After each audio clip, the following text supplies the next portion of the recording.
To make a traditional 3-strand braid, first detangle your hair using a brush or wide tooth comb. You can braid your hair while it's dry, but it helps to dampen it first if you want a tighter, smoother looking braid. Dry hair will also braid more easily if it's been a couple of days since you last washed it. To make your hair easier to handle, tie it into a ponytail at the nape of your neck. Then, divide the ponytail into 3 even sections. Grab the right section with your right hand and the left section with your left hand, while letting the middle strand hang free. Hold the left and right strands with your middle, ring, and little fingers so that your index fingers and thumbs are free to do the braiding. To make it easier to keep track of the sections, think of them as sections A, B, and C, going from left to right.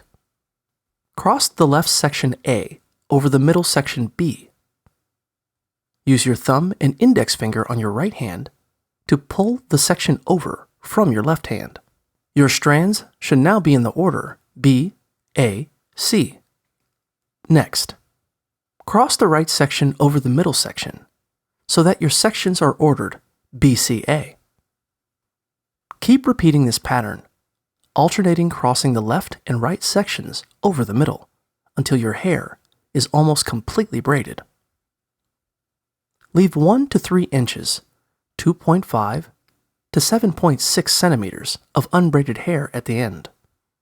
Tie off the loose end with an elastic hairband to keep your braid from unraveling. If you want to keep your braid smooth and neat, set it with a bit of hairspray. Skip the hairspray if you prefer a casual, messy look.